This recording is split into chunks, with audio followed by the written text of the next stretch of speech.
Welcome to study site.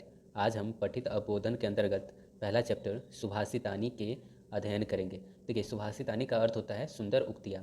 तो इस chapter में आए जितने भी श्लोक हैं सबका हम हिंदी अनुवाद के साथ साथ उस पर आए क्वेश्चन आंसर, अन्वय और भावार्थ, इन सब का अध्ययन करेंगे। तो आइए शुरुआत करते हैं। हमारा पहला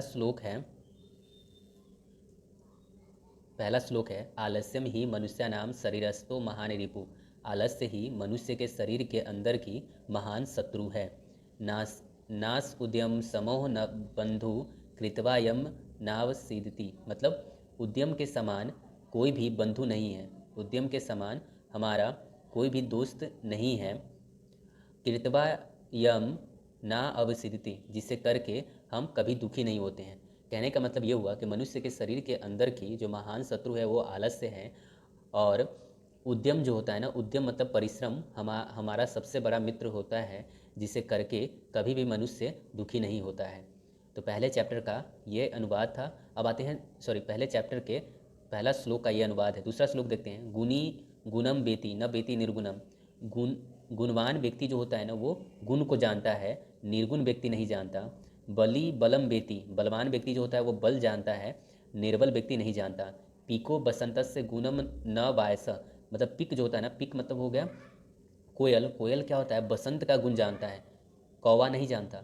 करी च सिंहस्य बलम न मुस्क। कड़ी मतलब होता है हाथी। हाथी क्या होता है, सिंह का बल जानता है, मतलब शेर का बल कौन जानता है, हाथी जानता है, न कि मुस्क जानता है। चूहा चूहा शेर का बल नहीं जानता, शेर का बल कौन जानता है, हाथी जानता है, जो उससे लड़ता है। तो ये हमारा दूसरा श्लोक हो गया। तीसरा श्लोक देखते हैं।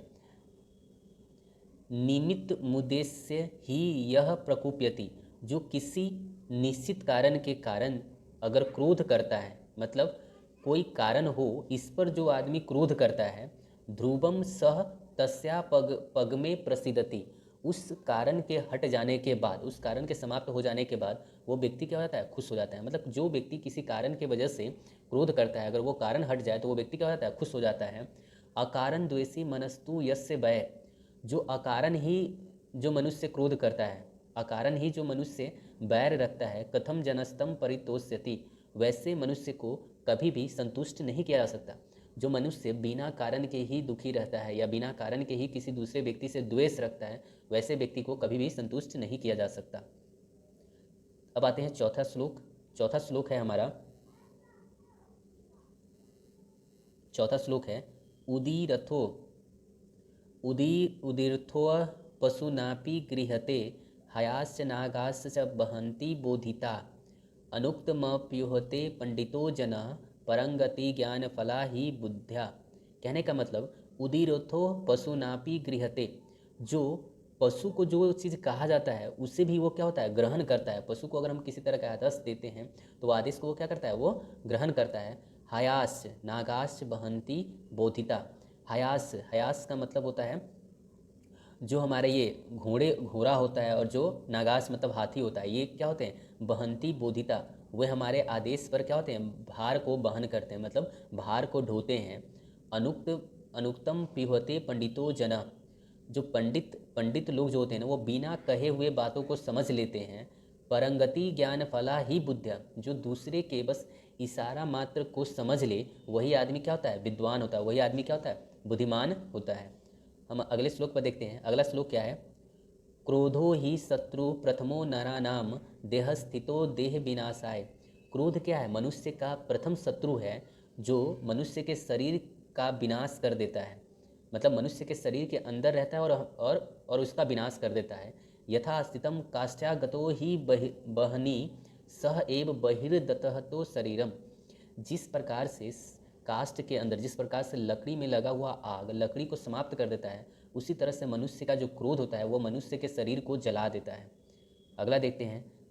मृगा मृगयो मृगा मृगय संगम नु ब्रजति गावास्य गोभी तुरंगे, मतलब मृग जो होता है ना वो मृग के समान, मतलब हिरन जो होता है वो हिरन के साथ ही चलता है, गाय गाय के साथ ही चलता है। उसी तरह से तुरंग जो मतलब घोड़ा होता है वो घोड़ा के साथ ही चलता है।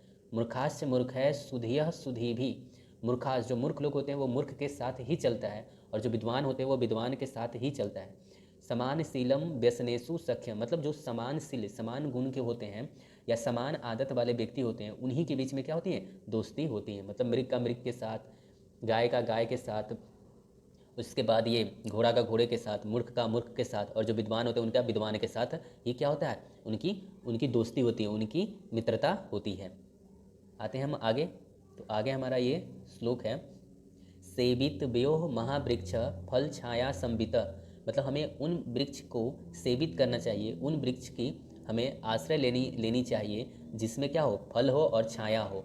यदि देवात फलम नास्ति, अगर किसी कारणवश उसमें फल नहीं होता है, छाया केन निर्वायन्ते, तो छाया को कौन हरण कर लेगा।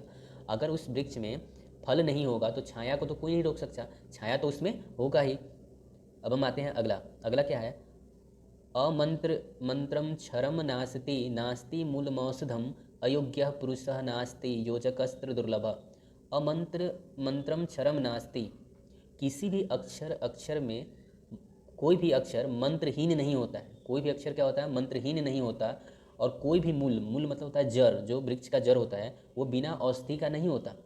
अयोग्य पुरुषः, अयोग्य व्यक्ति को हम पुरुष नहीं कह सकते। योजकस्त दुर्लभ, उनके योजक, उनको जो जोड़ने वाले होते हैं वो दुर्लभ होते हैं, उनके जोड़ने वाला जो उनको इकट्ठा करने वाले होते हैं वो दुर्लभ होते हैं। संपतो विपतो च महामेक रूपता, जो संपत्ति में और विपत्ति में एक समान रहे।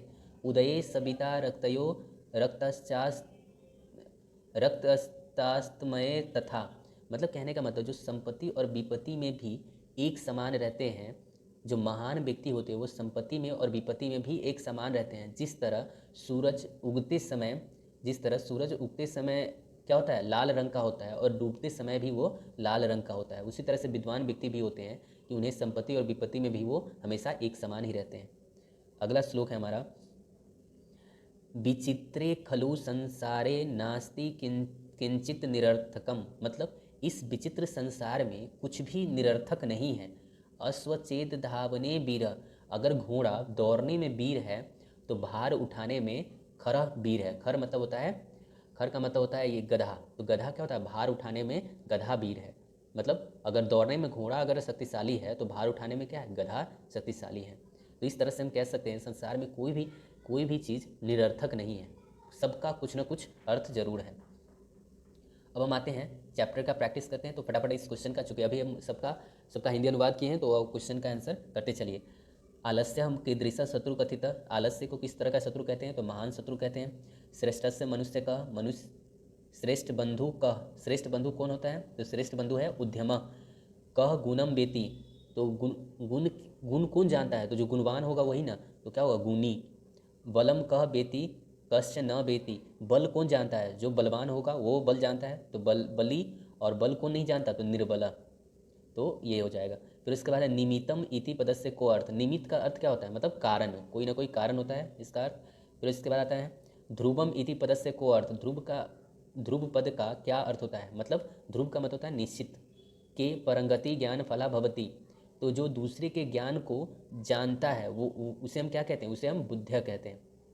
फिर इसके बाद आते हैं अगला है हमारा कि दृशा बर्धि काष्ठ कलम एव दहते, तो काष्ठ में क्या चीज़ उसे समाप्त कर देता है, तो ये काष्ठगतः कि दृशा बर्धि काष्ठम एव दहते, तो काष्ठ के अंदर जो आग लगी हुई होती है वो उसे क्या करता है, समाप्त कर देता है। शरीरस्थ क्रोधम किम दहते, शरीर का क्रोध क्या किस चीज़ को खत्म कर देता है, शरीर को। मूर्खा कह संगम नु व्रजंती, जो मूर्ख लोग होता है वो किसके साथ वो जाता है, वो मूर्ख के साथ ही जाता है, क्योंकि सामान्य गुण के हिसाब से ही रहेगा। के देवात यदि फलम नास्ति, किसमें, अगर देव मतलब अगर किसी कारण से फल नहीं होगा, किसमें नहीं होगा, तो फल किसमें लगेंगे, वृक्ष में, वृक्षे। अमंत्रम किम नास्ति, अमंत्रम मतलब मंत्र के बिना क्या नहीं हो सकता, मंत्र के बिना अक्षर नहीं हो सकता। सविता उदय कीदृशा भवति, सविता जब मतलब सूर्य जब उदय होता है, जब उगता है तो किस तरह का होता है, वो होता है रक्त के समान होता है, मतलब लाल रंग का होता है। भारत से बहने कह बीरा अस्ति, भार के बहन में कौन वीर होता है, खर मतलब गधा। अश्व कस्मीन वीर अस्ति, अश्व किस चीज़ में वीर होता है, तो अश्व जो होता है वो दौड़ने में वीर होता है, मतलब धावने वीर होता है। इस तरह से हमने चैप्टर